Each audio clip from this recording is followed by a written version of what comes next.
Max Verstappen is still winning races, and that might be the biggest warning sign in Formula One right now, because dominance is supposed to mean control, stability, certainty.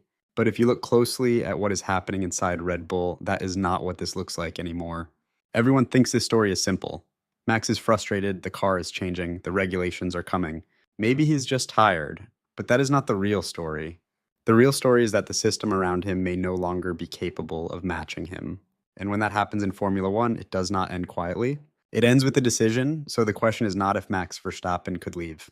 The question is why a driver who is still at the top would even consider it. And more importantly, what does he see that the rest of us do not? Because here's what nobody is saying. When a dominant driver starts signaling uncertainty before the results collapse, it usually means the problem's already deeper than performance. So, what exactly is breaking first? The car, the team, or the system itself? And if it is the system, then this is not just about one driver anymore. It is about what happens when the most precise machine in Formula One stops being precise enough. Because that is where this story starts to get uncomfortable. And it gets worse. On the surface, everything still looks functional. Red Bull is not suddenly a midfield team, they are still competitive. They still have one of the fastest cars on the grid on certain tracks, and Max Verstappen is still extracting results that most drivers would not even get close to. That is the version of reality most fans are holding on to. And to be fair, it makes sense. We have seen dominant eras before: Mercedes between 2014 and 2020, Red Bull during the Vettel years. Teams fluctuate, regulations shift, performance dips happen. So the easy explanation is this: Red Bull is adjusting, Max is reacting, and 2026 is creating uncertainty across the entire grid. That is the narrative, and if you only look at results on paper, it holds up. But here's the problem: that explanation assumes this is just a performance issue, and it is not. Because if this was only about speed, Verstappen would not be sending the kind of signals he is sending right now. Short answers in interviews, no long-term commitment language. Subtle frustration that does not match someone who is just dealing with a slightly slower car. So what does that mean? It means the concern is not about losing races. It is about losing something much more important: trust. Trust in the car, trust in the direction, trust in the people building the system around him. And in Formula One, once that starts to slip, it does not come back easily. Because drivers like Verstappen do not operate on hope, they operate on precision. And if that precision disappears, even slightly, it changes everything. So now the story is no longer about whether Red Bull can catch up. It is about whether Verstappen still believes they can. And that is a very different question. If you're still here, this is where it starts to get interesting. Because the next part is where the cracks begin to show. Because once you start looking for cracks, you begin to see them everywhere. Not in the headlines, not in the results, but in the details. Start with the way Verstappen has been speaking recently. After races where he still finishes on the podium, the tone is different. Shorter answers, less emotion, almost clinical.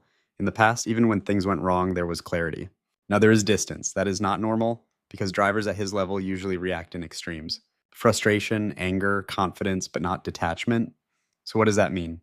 It suggests he is no longer reacting to individual races. He is reacting to a bigger pattern, and that pattern starts with the car itself. Look at how the RB20 behaves compared to previous Red Bull cars. The peak performance is still there, but the window is narrower, more sensitive to setup, more unpredictable across different track conditions. And when that window closes even slightly, the car becomes harder to trust. Now compare that to the RB19. That car was not just fast, it was stable, predictable, repeatable.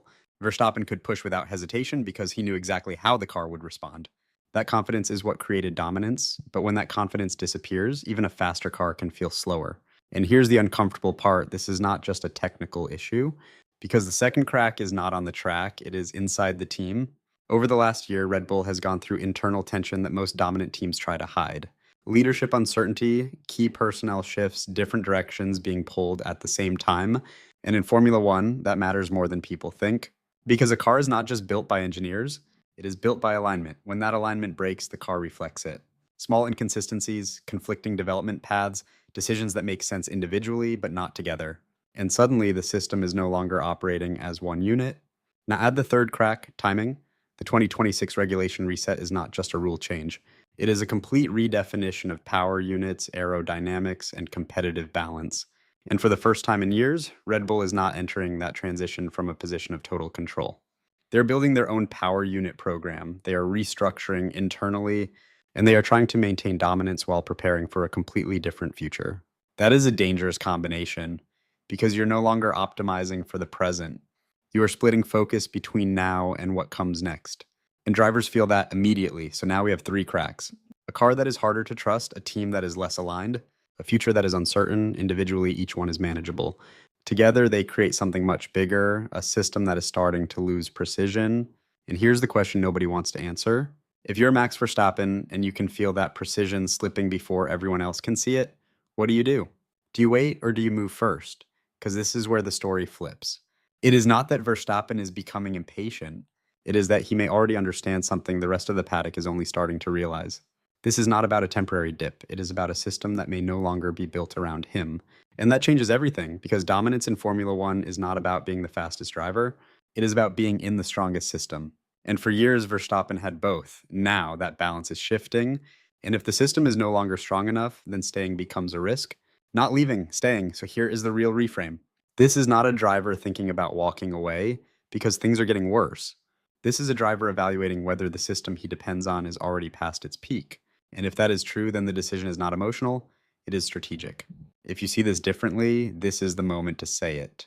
Because once you accept this possibility, the next question becomes unavoidable.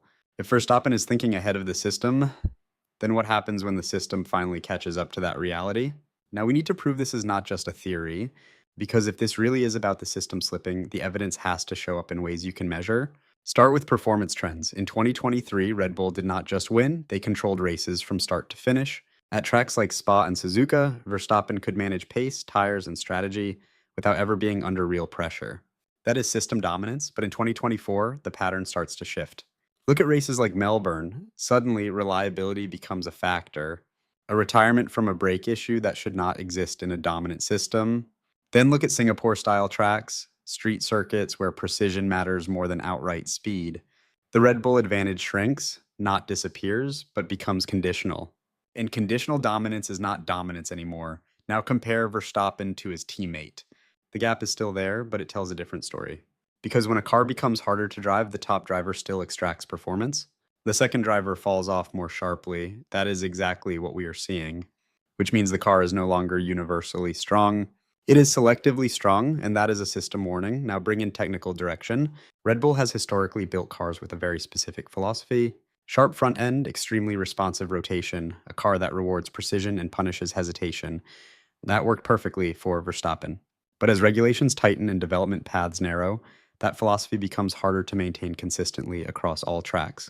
So what happens? You get a car that is brilliant in one condition and uncomfortable in another. That is not a driver problem.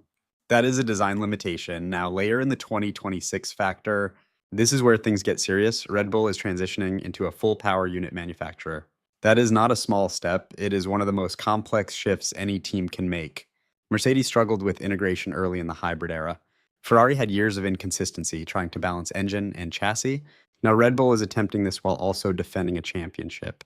That splits resources, engineering focus, strategic clarity, and Verstappen knows exactly how risky that is. Because drivers do not just evaluate the next race. They evaluate the next 2 years, so what does that mean?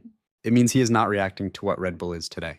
He is reacting to what they might become, and that is where the logic becomes clear. If the system shows early signs of instability, if the future introduces even more uncertainty, if the alignment that created dominance starts to weaken, then waiting is not the safe option. Waiting is the gamble, which leads to the uncomfortable conclusion. This is not about Verstappen losing faith suddenly.